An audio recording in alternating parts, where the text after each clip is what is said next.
Oke, barangkali dalam kesempatan ini saya mau bahas sedikit tentang santan ya. Saya nggak tahu, Mhm. saya lupa. Kita udah pernah bahas belum ya di Tribun ya? Rasanya belum ya, Mas ya? Ya. Saking begitu banyaknya episode tiap minggu ya, kita udah kumpulin beberapa banyak episode. Kebetulan saya udah kirim ke Mas Alvin, Mhm. nah ini dia. Bagaimana kita tetap bisa aman dengan makanan bersantan ya. Jadi banyak orang belakangan ini agak julid dengan santan. Dia bilang katanya santan bikin kolesterol segala macam. Itu adalah suatu anggapan yang luar biasa salah ya. Jadi makanan Mhm. tradisional Indonesia banyak sekali yang menggunakan kelapa dan santan. Jadi kalau kita lihat santan itu punya banyak sekali keunggulan. Salah satu keunggulan yang istimewa adalah asam lemak dalam santan itu disebut dengan asam laureat.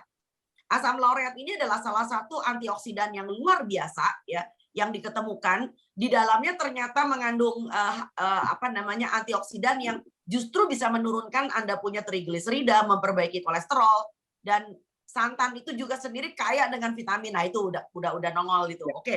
Kaya dengan vitamin B, kaya dengan vitamin C, dan kaya dengan vitamin E. Nah, jadi dan santan itu dikenal banget di dunia barat bahkan membantu melawan bakteri ya dan jamur dalam tubuh. Dia sebagai antioksidan sekali lagi. Nah, yang lebih lucu itu bahwa santan yang begitu banyak manfaatnya itu seringkali kemudian dituding sebagai biang kerok peningkat kolesterol. Saya nggak setuju sama sekali. Sama Mhm. sekali nggak setuju. Jadi kolesterol itu 80% liver Anda sendiri yang bikin, ya kan? Jadi itu sudah dijelaskan dengan sangat gamblang oleh Harvard ya, dan semua ilmuwan yang memang pernah sekolah tahu bahwa 80% kolesterol kita itu adalah kita sendiri yang bikin. Liver yang bikin. Hanya 20% yang dari makanan. Oke. Dan 20% itu pun bukan dari produk nabati. Mhm. Ya, tolong bedakan antara kolesterol dengan lemak jenuh. Nah, ini yang penting. Lemak jenuh itu ya lemak jenuh, tetapi bukan kolesterol gitu loh ya. Jadi tidak benar bahwa santan itu meningkatkan kolesterol. Bahkan belakangan ini banyak orang mengganti santannya dengan produk susu atau apapun merek zaman sekarang yang terkenal itu dari kemasan. Iya. Saya bilang kok ini adalah suatu kemunduran ya. Yang Mhm. tadinya santan adalah makanan asli Indonesia, diperoleh secara baik dari makanan alamiah, dari kelapa yang kita parut, kita peres. Jadi Ya. itu bukan produk ultra proses. Nah, tetapi lalu kemudian malah karena ada segala macam omongan miring, ujung-ujungnya malah kita jatuh ke dalam produk ultra proses. Ya, jadi orang-orang mulai bergeser ke suatu hal yang akhirnya merugikan dirinya sendiri. Nah, santan itu walaupun lemaknya jenuh ya, tetapi tetap harus kita mempunyai ada beberapa pemikiran ya, sama seperti kita Mhm. makan kacang. Ya, santan atau kelapa, kacang itu adalah produk-produk nabati yang lemaknya jenuh. Jadi dengan kata lain kita memang mesti ukur-ukur. Walaupun Mhm. katanya sih memang tadi saya udah bilang menurunkan, membantu dengan menurunkan trigliserida dan sebagainya, Mhm. tetapi kalau kebanyakan, sekali lagi, semua yang kebanyakan tuh kan betul nggak baik ya Mas ya. Baik. Bahkan kita makan makan sayur kebanyakan pun akhirnya bisa diare atau malah sembelit ya.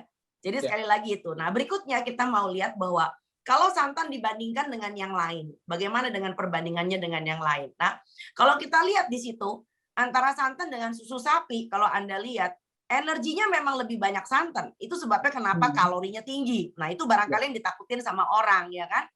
Tetapi kalau dilihat susu sapi itu kolesterolnya pasti ada.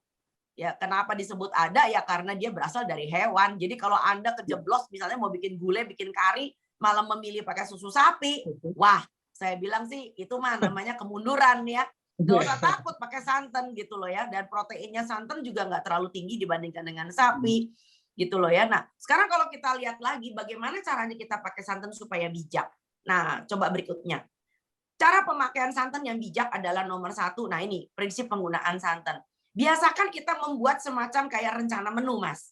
Nah, jadi kalau biasanya kalau di rumah tangga saya, kita menentukan harinya santan tuh seminggu sekali. Ya, dan yang lebih penting lagi sekali lagi tidak dihangatkan berulang. Jadi itu sebabnya kenapa kalau kita bikin menu dengan santan itu di rumah itu jauh lebih aman daripada kita beli di restoran. Kenapa? Di restoran itu pasti diangetin hanya Tuhan sama yang bikin yang tahu berapa kali sudah diangetin. Mhm. Sebab kalau nggak diangetin cenderung menjadi basi. Nah ini yang repot.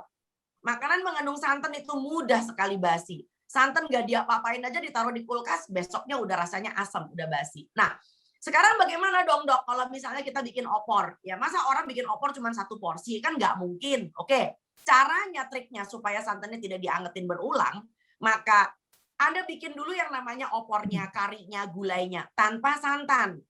Nah, ketika mau dimakan, 1 porsi itu diangetin, baru tuang santannya. Jadi setiap kali makan kita selalu mendapatkan opor, kari, atau gulai dengan santan yang baru. Ya. Ya, jadi nggak perlu takut dengan makanan bersantan. Itu aja sih, Mas. Terima kasih sudah nonton. Jangan lupa like, subscribe, dan share ya.